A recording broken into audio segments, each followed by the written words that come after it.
Funding for This Is Nashville comes from you, our listeners, and Music City Prep Clinic, Nashville-based provider for PrEP and offering comprehensive sexual health services in an environment designed to be safe, professional, and shame-free. Learn more at musiccityprep.org. I'm Blake Farmer, and this is Nashville.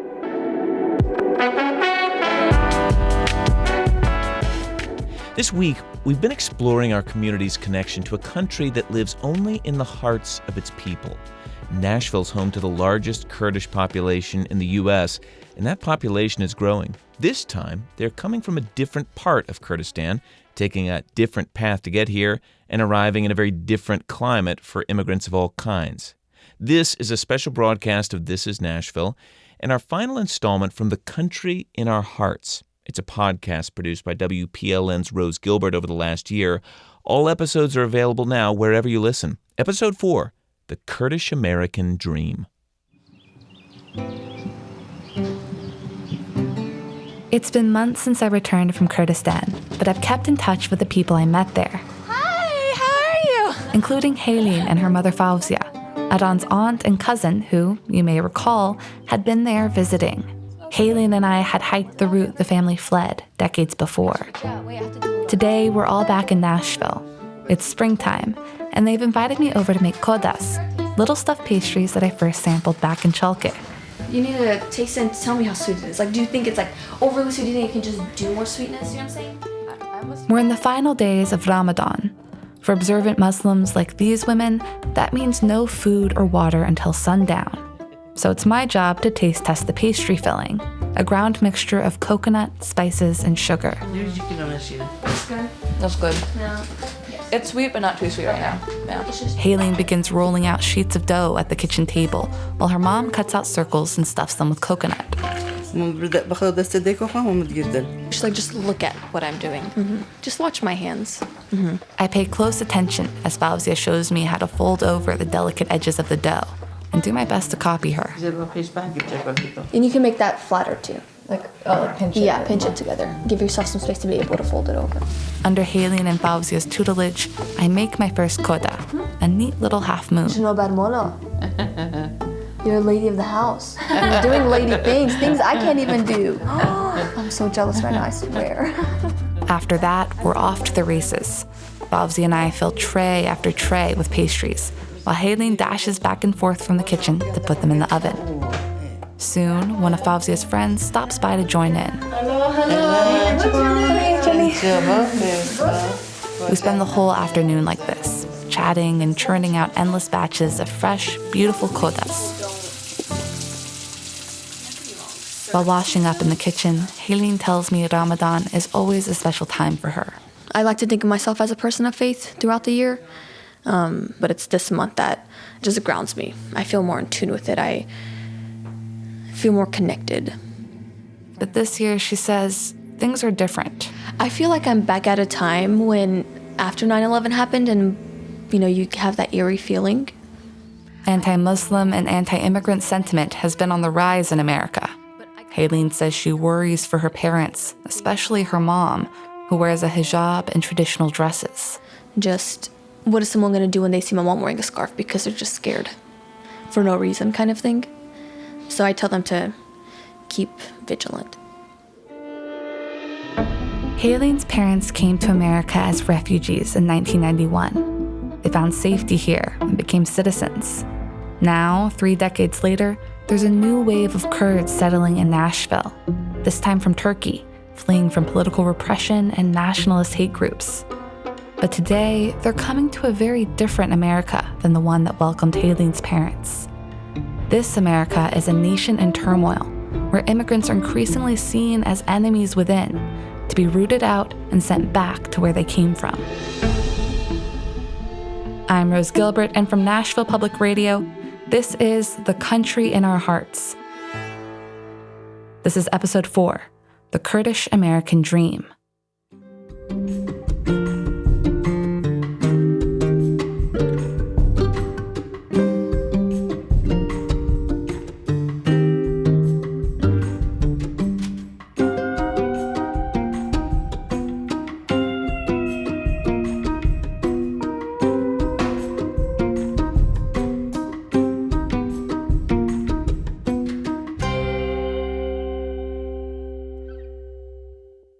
Funding for This Is Nashville comes from you, our listeners, and Music City Prep Clinic, Nashville-based provider for PrEP and offering comprehensive sexual health services in an environment designed to be safe, professional, and shame-free.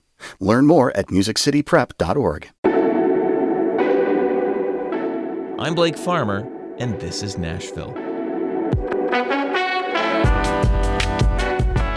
We're getting to know the latest wave of Kurdish immigrants who are joining generations of Kurds who've made Nashville their home. We're hearing about how Nashville welcomed a wave of refugees back in the 1990s and how America has changed since then. This is the final installment from a new podcast from WPLN News called The Country in Our Hearts. All episodes are out, and you can listen back wherever you get podcasts, or just ask your smart speaker. Back to Episode 4, The Kurdish American Dream. Here's WPLN's Rose Gilbert. Haylene and I are sitting around the dining room table, taking a break from baking, when she says she has something to show me. She pulls out an old briefcase with a broken lock and opens it on the table. Yeah, though, there's paper in here. Watch. Yeah.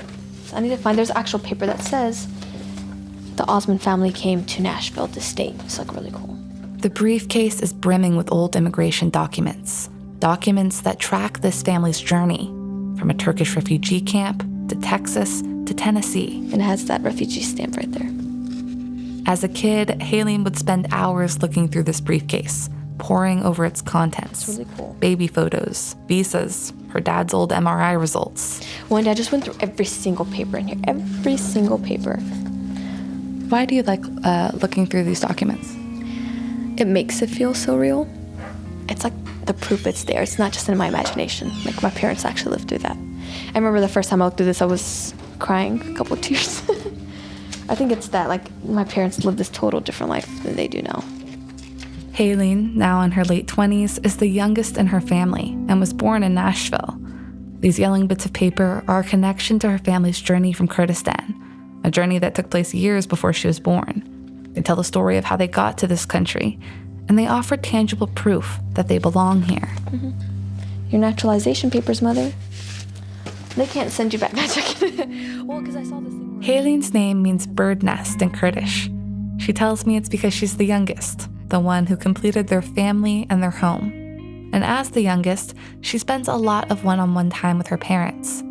She lives at home, takes them to doctor's appointments, and keeps track of their blood sugar and medications. All that time together allows Haylene to ask lots of questions about her parents' lives in Chalke and their early days in America. Today, she's inviting me to join one of these conversations with her mom, Fauzia.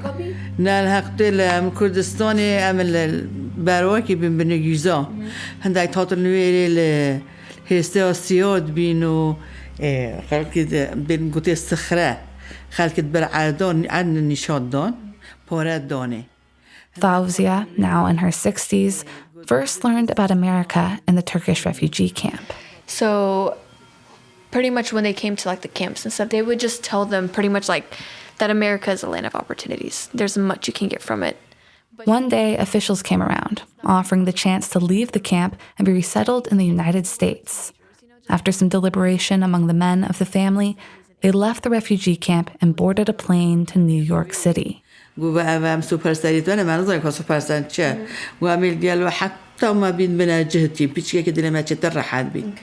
of course, we're scared. We've never been on an airplane. We're scared we're going to, how are we going to leave? Where are we going to go? How are we going to just go somewhere? What did they bring with them, I ask.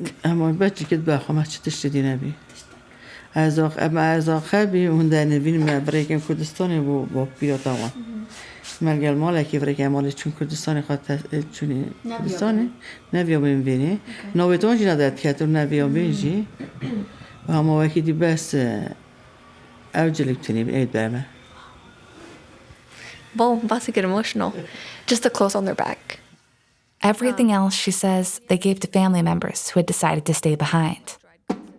Well, almost everything else. Fauzia says there were two things they were worried they wouldn't be able to find in this new country.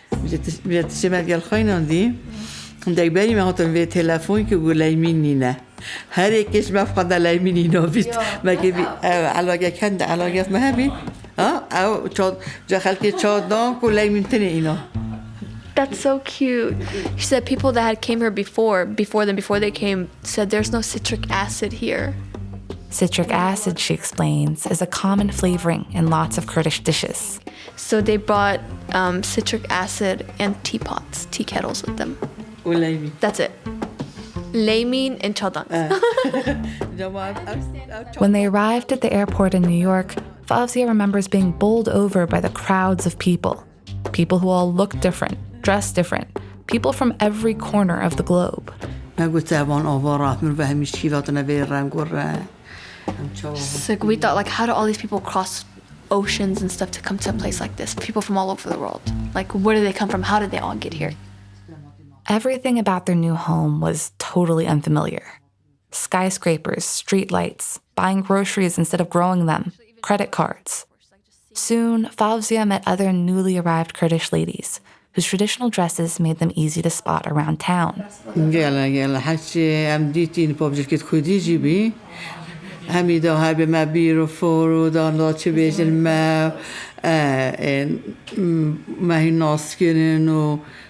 فكنت فامليا جلدة العادة كده وجا جيران المال موندرادا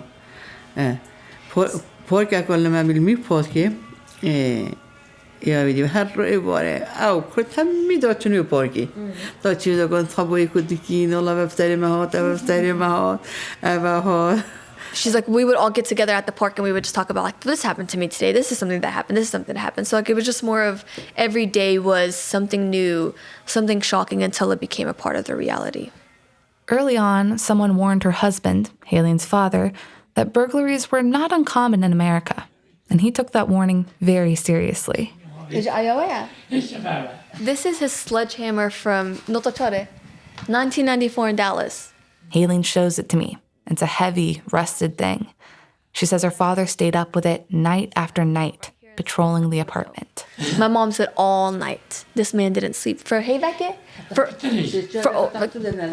about a few months, they were scared to sleep. But my dad went from window to window and he stayed there all night on guard for his kids. Until he realized, these people lied to me. Everything seems fine. But it's this literal sledgehammer right here. After a while, they started to feel safe in their new home.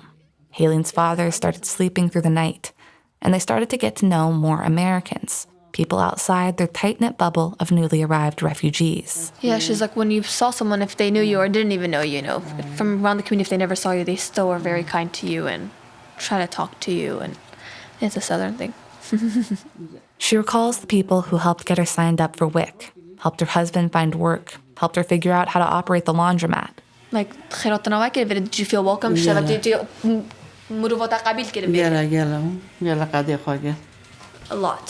A lot. They respected us and welcomed us very kindly. But that's not today's America.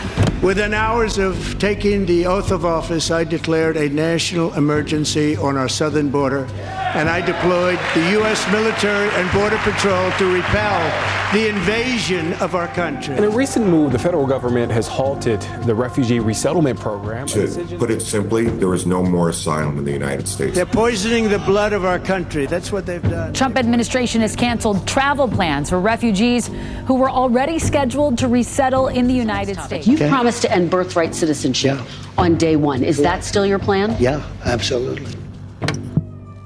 After taking office, President Donald Trump signed a flurry of executive orders, one of which abruptly suspended the refugee program, the same program that allowed Helene's family and thousands of other Kurds to come to America so many years ago. Beyond that, with the current political climate, Helene worries. What if her parents get pulled over or questioned by law enforcement who don't know that they're U.S. citizens? And I'm like, Mom, Dad, where are your passports? You should just carry them with you just in case, kind of thing. She's seen videos of Rumeysa Ozturk, a Turkish PhD student and pro-Palestinian activist wearing a hijab, being detained by ICE officers who refused to identify themselves. The bulk of Nashville's Kurdish community came to the United States from Iraq decades ago. People like Helene's family, who came here as refugees. But remember, the region of Kurdistan is spread across 4 countries. Since the coronavirus pandemic, there's been a new wave of Kurds coming to America, this time from eastern Turkey, or as Kurds call it, Bakur, and without an invitation from the US government. Most have been coming over the Mexican border and applying for asylum. That means they are currently in the country legally, waiting on a final decision about their future in America. Waiting to hear if America will send them back to Turkey, where they face discrimination, imprisonment, and even death. Asylum seekers are in a tough spot right now. The Trump administration has effectively suspended asylum at the border, and even if you make it to America, your chances of being able to stay here have plummeted. Immigration officers are arresting people for deportation at court appearances. Families report loved ones have disappeared, only for them to end up in El Salvador or South Sudan. The Trump administration has openly defied several court orders regulating deportations, and even lawyers who specialize in immigration law are confused. It's chaos.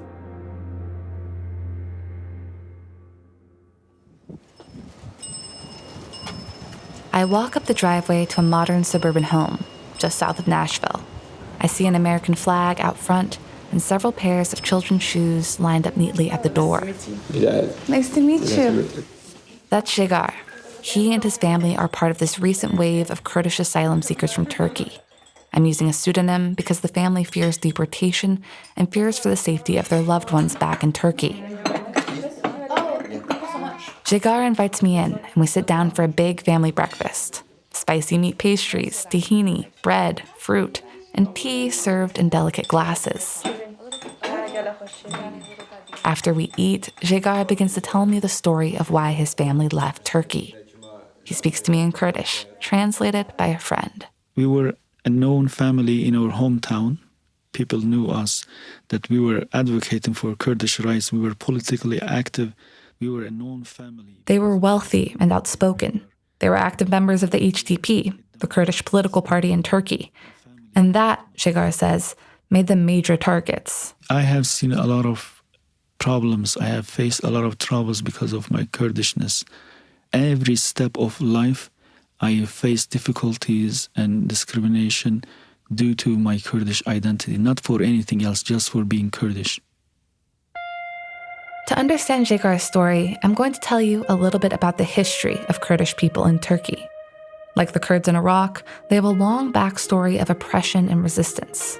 Rebellions, massacres, and forced resettlement dating back to the fall of the Ottoman Empire after World War I. Then, in 1978, the PKK was founded, a militant Kurdish separatist group that waged guerrilla warfare against the Turkish government for years and years. For decades, the Turkish government had denied the very existence of Kurdish people, calling them mountain Turks. Speaking Kurdish was banned. The words Kurd and Kurdistan were stripped from dictionaries and history books. And many historically Kurdish parts of Turkey were kept under martial law. The PKK was in part a response to this history of erasure and oppression. But some of their tactics, like suicide bombings and assassinations, caused the United States and Europe to label them as terrorists. They're controversial even within the greater Kurdish diaspora. To some, they're heroic freedom fighters. To others, they're troublemakers, doing more harm than good. In 1991, at the height of the conflict with the PKK, Turkey's government founded a new branch of their internal security force. They call themselves JOH, J-O-H, Jandarma, or Forces Against Terrorism, against terrorists. They call themselves this, and they don't have to identify themselves, and they came for us. The JOH was responsible for widespread human rights violations against Turkey's Kurdish population, including wrongful arrests, torture, and murder, according to human rights organizations. There were a lot of disappearance in bright daylight. We would see people taken and never come back. They just disappear. But we all know it is Turkish government. Kurds were seen as suspected terrorists, and Kurdish language, culture, and political activity were treated as inherently criminal. For years, speaking Kurdish at all was outlawed in Turkey. Jigar tells me his younger brother, who was 17 at the time, was arrested after attending a pro-Kurdish rally in 2012. They came to our house and they took my brother. He was in high school. His brother was charged with being a member of the PKK, promoting terrorism, and even attempting to assassinate the Prime Minister of Turkey. They imprisoned my brother for a long time, for many years. Then he was released. After release, he went to Germany. But even there, he wasn't safe. Jigar says that about a year after his brother fled to Germany, he was shot in the head and badly injured by members of a Turkish nationalist biker gang, a gang that German officials have accused of hunting down dissidents on behalf of the Turkish government. Back in Turkey, where Jigar and his family were, things took a turn for the worse. In June 2021, a woman who worked for the Kurdish political party was shot and killed in their Izmir headquarters. The shooter then tried to set the building on fire. Jigar knew the victim through his family's political activity. The man arrested for the murder was linked to the Grey Wolves, a wing of Turkey's far-right nationalist movement party that the European Parliament tried to designate as a terrorist group. In July, a month after that murder, a Kurdish family was gunned down in their home in the Konya province of Turkey. The mother, father, and 5 of their children were killed. Again, the shooter attempted to burn down the house. They entered the house, and the family is sitting in the front porch, and they killed the mom, the dad, the son, and the daughter. They just shoot at them and killed them. Before they were murdered, the family said they had been attacked by members of the Nationalist Movement Party, who told them they didn't want Kurds living in their neighborhood. And they said police weren't much help. There is no apparent reason, for no reason. He just came, he knew they were Kurdish, killed them all. Because of this, I was very scared. Soon after, Jigar and his family were targeted. They came to my house and they wrote down some of the fascists of Turkey. We call them fascists. They're kind of like, they cannot bear Kurds. They hate Kurds. They wrote down very terrible threats against me on my car, on my walls. He shows me the pictures on his phone. 3 red crescents spray painted across the hood of his car. The logo of the Nationalist Movement Party, the same party linked to the murders of the woman in Izmir and the family in Konya. And then, scrawled across the wall of his home, a warning. The graffiti was telling us on the walls, leave, get out of here. After this family was killed, I was really scared and seeing this graffiti. So I went to the police and they said there is nothing they can do. After he was turned away by police, Jigar filed a complaint with a human rights organization. But that didn't feel like much protection. The noose was tightening, and he needed to get out of Turkey now. We were a very wealthy family helping the Kurdish cause, and we left everything behind, all our factories or businesses. And my brother did the same thing as well. We all left. Jigar went first. He booked a flight from Istanbul to Mexico. From there, he crossed the border into Texas, where he surrendered to Border Patrol. He says he was surprised by how well Border Patrol officers treated them, compared to his family's experience with the GOH in Turkey. They were very compassionate with us. They saw that we have children. They were very kind to our children. Overall, they were very nice to us. Jigar was held in detention for about a month. During that time, he applied for asylum in the United States. After being released from custody with a work permit and a far-off court date, Jigar decided to move to Nashville. He'd done some research before he left Turkey and knew it was a Kurdish hub. A few months later, his wife and children followed the same journey, from Istanbul to Mexico and across the southern border on foot into the United States. They arrived right around Nowruz, the Kurdish New Year that marks the beginning of spring. A time for rebirth and renewal, an auspicious time for Jigar and his family to begin a new life in America, together. My first thoughts were, we are in the United States where the human rights are protected. We know that the United States is the best democracy in the world, and we know, I knew that they will protect my family's right, my human rights.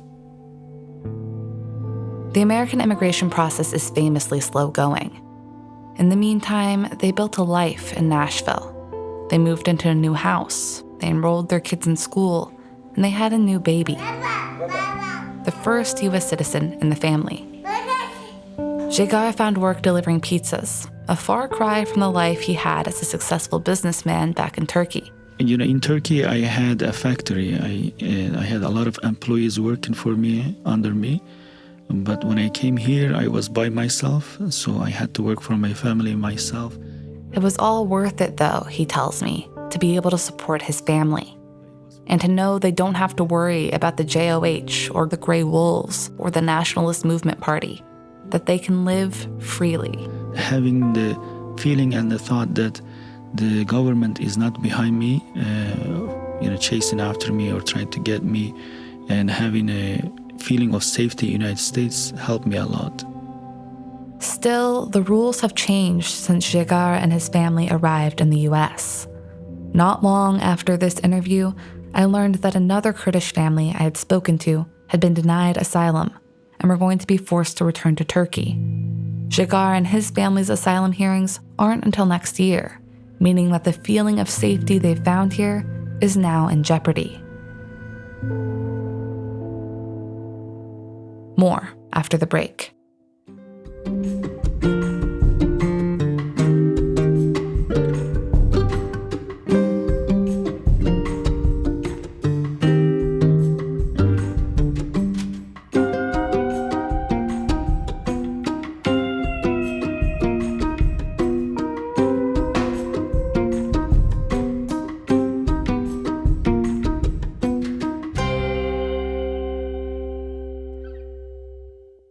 Funding for This Is Nashville comes from you, our listeners, and Music City Prep Clinic, Nashville-based provider for PrEP and offering comprehensive sexual health services in an environment designed to be safe, professional, and shame-free. Learn more at musiccityprep.org. I'm Blake Farmer, and this is Nashville. We've followed the saga of Nashville's Kurds from the Middle East to Middle Tennessee. WPLN's Rose Gilbert has spent the last year producing this series, which is also available as a podcast. It's called The Country in Our Hearts. And as we bring the final episode to a close, we're going to leave you on a hopeful note. The Kurdish New Year is just around the corner. It's also the encounters with ICE. So you have the right, so ICE comes to you have the right to remain. The week before my conversation with Jigar, I attended a seminar hosted by an immigration lawyer, a primer for immigrants in the event that they were detained or questioned by law enforcement. Search warrant has to be signed by the judge, and you don't have to open the door for them. Organizers handed out Know Your Rights cards, printed in Arabic and Kurmanji, the Kurdish dialect most commonly spoken in Turkey. The seminar was attended by people from all over the world with all sorts of different immigration statuses. International grad students worried about traveling home for the summer, special visa holders who had worked with the U.S. military in Afghanistan, and a good number of anxious Kurdish asylum seekers from Turkey. I recognized a couple of people I'd interviewed before, including a community advocate who helps resettle new arrivals from Turkey. He told me that at least 3 Kurdish asylum seekers he knew had been detained by ICE following traffic incidents. Their families were told that they had been sent to a holding center in Louisiana to await deportation. The same center where Rumeysa Ozturk, Mahmoud Khalil, and other pro-Palestinian activists were kept. Since taking office, the Trump administration has deported over 200 Latino immigrants to a prison in El Salvador, including at least 50 Venezuelans who had entered the United States legally. Leaders with the Tennessee State Highway Patrol Office confirmed traffic stops over the weekend led to ICE detainments in Nashville. In Nashville, ICE has detained nearly 200 people following major traffic sweeps in Latino neighborhoods. As people protested and confronted Homeland Security agents for answers, 3 buses came and went.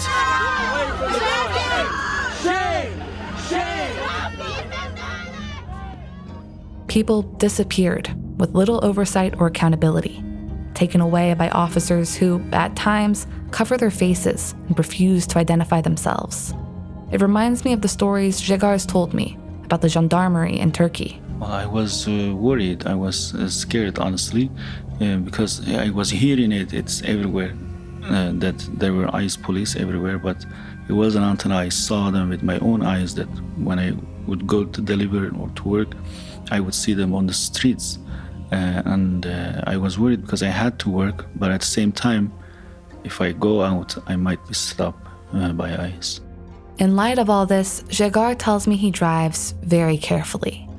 His lawyer told him not to worry too much, but he was also adamant that Jegar should keep his work permit and asylum paperwork on him at all times.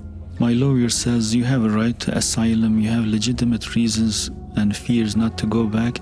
United States of America should protect you, because if you go back, it's not going to be good for you or for your family. The situation in Turkey has only gotten more complicated for Jegar since he left in 2022. Years passed, and in December 2024, Jegar attended a rally in downtown Nashville. It was a protest against the most recent in a series of Turkish strikes in northern Syria, known to Kurds as Rojava, all part of the ongoing clash between the Turkish government and the PKK. Turkey still sends their airplanes to bomb the Kurds, and they kill Kurdish people in northern Syria. Since 2019, Turkey has carried out over 100 strikes on Kurdish-controlled Syria, an area the government views as a PKK stronghold. Those strikes killed dozens of civilians, including children. Nashville's growing Turkish-Kurdish population was outraged and staged a protest downtown. Protesting is legal and is a right in the United States, peaceful protesting, and what we did was very peaceful. We just picked up our signs that says do not kill the Kurds in Syria. I realized I knew exactly what he was talking about. I had been there too, covering the event as a journalist. Rose Gilbert has the story. A crowd of about 60 gathered in front of the Christmas tree by Nashville's downtown courthouse. After that rally, Jegar started getting panicked calls from loved ones back in Turkey. I have the videos of the police coming to our house at 4 a.m. in the morning when my mom and dad were home. He shows me on his phone about a dozen men dressed in black walking into his old building, which I recognized from the photos of the graffiti death threats. And then he shows me another video, sent by his aunt and uncle, of 3 police cars pulling up in front of their apartment. His family says the police asked about Jegar, where he was living, and if he was coming back to Turkey. They ask these, such questions, but they never revealed why they were looking for me. They called it a private investigation. And he wasn't the only one. The Turkish government somehow got the pictures of people who joined the protest, and the police visited their address in Turkey to their parents' house, relatives' house, and asked those who joined the protest where they are, where their whereabouts. Over 6,000 miles away, the gendarmerie were showing up to their families' homes, asking after them, and letting them know they had criminal charges waiting for them back in Turkey. They have warrants waiting for them, They're investigation, and they have to show up at the court. Today, Jegar is more scared than ever of the fate that would await him if the American government rejects his asylum claim and sends him back. I am worried that if I go to Turkey, first of all, they will put me in jail. And after that, what will happen, we don't know. But we know from first-hand experience that people disappear under the custody of the Turkish police, Turkish government. And we have our relatives or neighbors or friends that were arrested by Turkish government, and we never heard from them ever again. We don't have even their bodies to have a funeral. I asked Jegar what he thinks about the Trump administration's dramatic crackdown on immigration. He was quick to reassure me that, while he's deathly scared of being forced to return to Turkey, overall, he likes Trump. We may see that President Trump seems like against immigration, and this could be true as well, but for Kurds, he's a good president. We like him. I wasn't all that surprised by Jegar's answer. It echoes something I've heard before in my interviews with members of Nashville's Kurdish community. Large swaths of the Kurdish diaspora hold very favorable views of the Republican Party in general. We're here we support George Bush for liberating Iraq, but we would like to make sure that Turkey don't get involved, because Turkey... After all, under George H.W. Bush, the American military implemented a no-fly zone to protect Iraqi Kurds from Saddam Hussein. And under George W. Bush, they toppled Saddam for good. Also, at the end of the day, America is still the Kurdish people's best bet as a militarily powerful ally. Fondness for Donald Trump aside, Jigar does worry that the president's policies on immigration could hurt his children's futures. I understand we are immigrants, we came here later on, but their future should be open. The obstacles in front of them should be removed. I spoke briefly to Jigar's oldest son, who told me that he wanted to be a nurse or maybe a businessman. But for now, those dreams are on hold, he said, because he can't go to college. I asked him why, and he told me that in the current political climate, it felt too difficult, too risky. For me, it doesn't matter. I'm old. We are old. It's not for me. For this generation, young generation, their future should be clear, should be open for them. He gestures to his baby, the only U.S. citizen in the family, who was playing with a set of car keys. These kids will be American. They will be raised here and they will serve the United States. He seems so certain, so optimistic, which I suppose isn't all that surprising. After all, it is spring, the season for hope. This is the time of year when Kurdish people around the world celebrate Nowruz, which marks the end of winter and the beginning of a new year. The mythology behind Nowruz is deeply intertwined with the Kurds' history of oppression and resistance. Here's how it goes. Once upon a time lived an evil king named Zohok, who had ravenous snakes growing from his shoulders. To keep the snakes satisfied, Zohok ordered that 2 young men be killed each day, and their brains fed to the serpents. In this kingdom lived Kawa, a blacksmith who had lost 6 sons to Zohok. He led a revolt against the tyrant, overthrowing him and allowing spring to return to the land. The legend goes that afterward, Kawa set fire to the hillsides to announce his victory. The fire is a symbol of Nowruz. Without fire, there is no Nowruz. The fire is in the center of Nowruz. The fire and Nowruz itself symbolize the triumph of light over darkness, rebirth, renewal, freedom from oppression. Nowruz is celebrated in many cultures in Western and Central Asia, but over the past century, it's become a powerful symbol of Kurdish identity, something that unites Kurds in Turkey, Syria, Iraq, Iran, and abroad. And, like many other aspects of Kurdish culture, Nowruz celebrations have historically been targeted by authorities trying to quash Kurdish separatism. Jigar says that growing up during the height of the conflict between the Turkish government and the PKK, they had to celebrate quietly, or not at all. Yes, Nowruz was problematic in Turkey. When we joined Nowruz, there was always police presence. He remembers one Nowruz bonfire he went to with his siblings when he was 20. JOH officers showed up. They weren't wearing their uniforms, he says, but he could tell they were police because they were carrying nightsticks. And they attacked us, and I had to run away with my family. They ran home as fast as their legs could carry them. I ran inside and closed the door, but they saw which house I entered, so they broke the door and entered. Jigar says he ran out the back door and escaped before officers could catch up with him. But his parents and his 16-year-old sister were still inside. They took my sister who were at home and they hit her in front of my parents. They beat her down and they put it in the police car and they took it to the prison. And she stayed one night in prison and they tortured her. They beat her down really, really bad. Despite these fraught memories, Jigar loves Nowruz. It's a hard-won light in the dark, making it fiercely cherished. So while he and his family are deeply scared of being forced to return to Turkey, that won't keep them at home this year.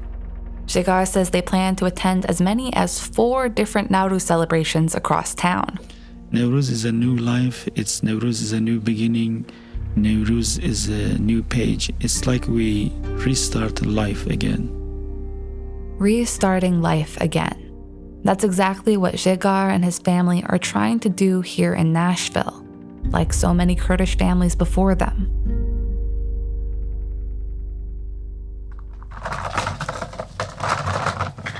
Can I use your blush, darling? Yeah.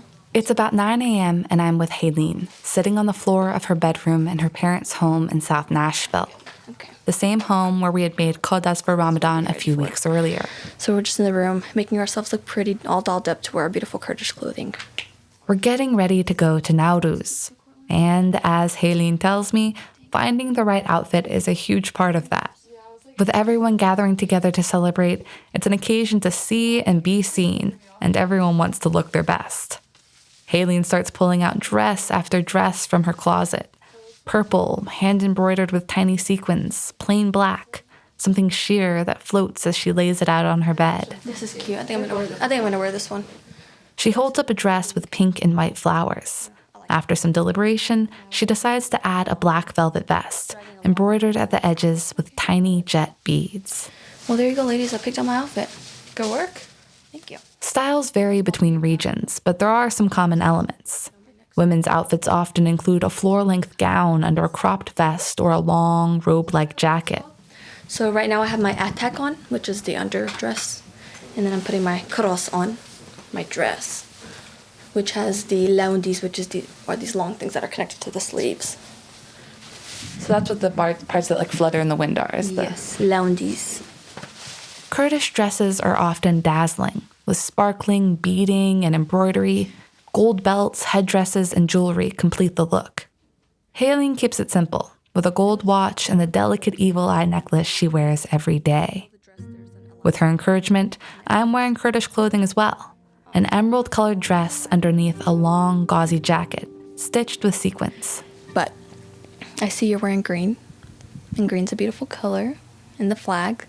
So we'll probably be seeing a lot of people wearing red and greens and yellow. Maybe a lot of Kurdish flags on their dresses and stuff. It's really cool to see every time and see how people dress up and stuff. Yeah. Haleen loans me a necklace and helps me knot my long sleeves, or laundis, at the elbow to keep them from dragging on the ground. She ties her own behind her back, well out of the way. Do you have any black eyeshadow? Or really dark brown? My eyeshadow palette's right here. That's Haleen's 19-year-old niece, Courtland. This is my first actual Nowruz celebration that I'm going to. Once we're all dressed, we head outside and start loading up the car with everything we'll need for our picnic. Here, let's see. My teapot, my tea, my sugar, salt, pepper, veggies, food, chairs. Haleen's older brother, Bijar, is driving us. I'm driving. Oh, here's the keys. Soon, we're on the road. Okay, y'all can turn the music up real quick, just for a second. The music up? Yeah, turn up.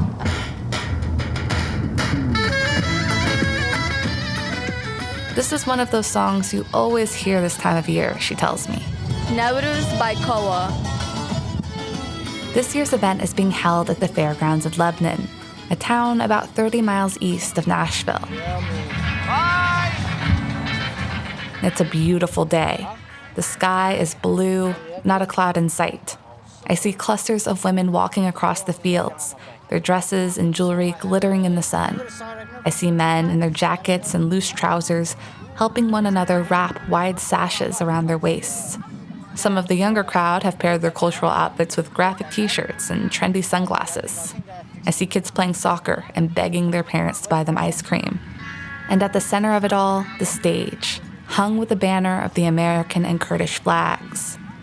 As we set up our own little picnic area, Haleen's brother Bijar tells me he's always loved this holiday. He was 8 years old when his family fled Chalke, and some of his fondest Nowruz memories were from the refugee camp in Turkey. I just remember it was a lot of joy, even going through all that hardship, but still, it was just, it was really joyful. They didn't have much, but the kids would put on a play, acting out the myth of the blacksmith Kowa. Bijar says his oldest brother played one of the kids who got eaten by Zalhuk's snakes. And of course, they had a bonfire, a pile of scavenged car tires set ablaze. Big black smoke, hot, but it's like the Olympics when they turn on the torch. At today's event, the Nowruz fire is contained to a neat brazier, ceremonially lit by a collection of prominent members of the community. That's when the party really gets going. I turn to Courtland as she takes it all in. It's so exciting and so lively. So many people. The vibes are immaculate. Families here. We watch as people start gathering around the fire to dance, holding hands or linking pinkies. They begin to move, copying the steps of the person at the head of the line. So you want to dance? I do want to dance. I love dancing, but I've never Kurdish danced before, so I want to. It looks so fun. Multiple lines and circles form, each performing different dances. Some are as simple as a couple of rhythmic steps, forward and backward, while others are truly athletic, with leaps and intricate footwork. As we sit in the sun, dressed beautifully and full of good food, I think of the stories I've been told by people here in Nashville, in Chalke, in Halabja. Stories of towns being bombed with chemical weapons, of families hiding in caves to escape armies, of desperate journeys through the mountains. I think, there's how they say there's light at the end of the tunnel. The tunnel's dark. Kurds have a dark history of, pain and suffering. But there's always light, Navruz. For Helene, Nowruz is a chance to celebrate a culture those who came before her fought to pass on, even when it meant going up against police and armies and government. And for many Kurdish people around the world, that fight isn't over. The reason why we should celebrate it is because there are Kurds that aren't able to or can't do it so openly or freely. In Syria, Nowruz celebrations were banned during the Assad regime and later targeted by ISIS suicide bombers.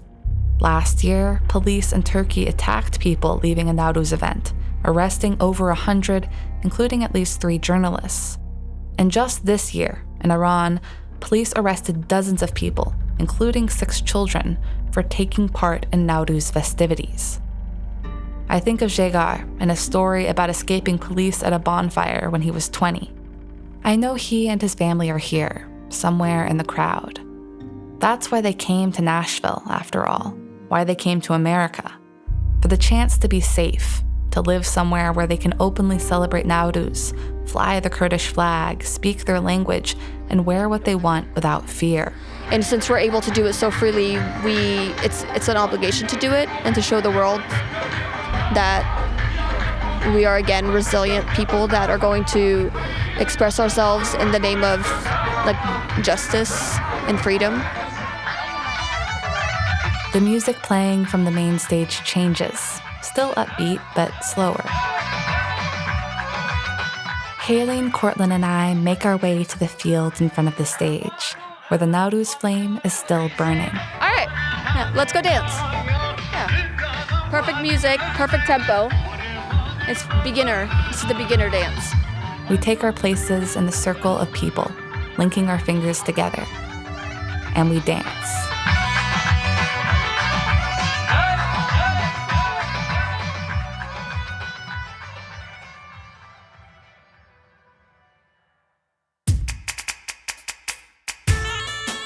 The Country in Our Hearts was reported and produced by me, Rose Gilbert.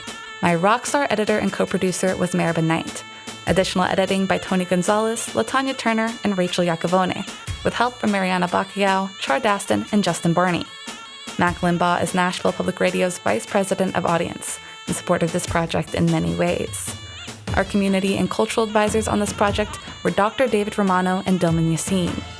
Sound design was done by Martin Cruz, fact-checking by Daniel Potter, and original logo artwork by Nuveen Barwari. Traditional music was by Arkan Doski, with additional music from Blue Dot Sessions. Special thanks to Paul McAdoo and Jennifer Nelson, and huge thanks to Mehmet Ayaz, who made so much of this storytelling possible. I want to express my appreciation for everyone who helped me with this project. The people who welcomed me in Kurdistan, like Azad Samin, the Barmarni family, and the village of Chalke. And of course, the many journalists I met along the way. Thank you to Suha Kamel, Makin Mustafa, Paul Idan, Nama Abdullah, and Vladimir van Vilgenberg. The Country in Our Hearts was made possible by the financial support of Nashville Public Radio listeners, and special contributions by members Jackie Schrago, Fletcher Burton, and William B. Kenner, MD. Travel was funded in part by the Overseas Press Club, and the project received an important grant from Humanities Tennessee, an independent affiliate of the National Endowment for the Humanities. The findings and conclusions of this podcast do not necessarily represent the views of Humanities Tennessee or of the National Endowment for the Humanities. Thanks for tuning in this hour to a special broadcast of This is Nashville, It's all a production of Nashville Public Radio. Today's episode was produced by Rose Gilbert. Our managing editor is Tasha A.F. Limley. Our board operator is Liv Lombardi. The masterminds behind our theme music are L'Orange and Namir Blade. The conversation doesn't end here. You can comment, tell us what you want to hear on the show by leaving us a message at 615-751-2500. You can also find us on social media, Blue Sky and Instagram at This Is Nashville. This is Nashville. I'm Blake Farmer. Go in peace.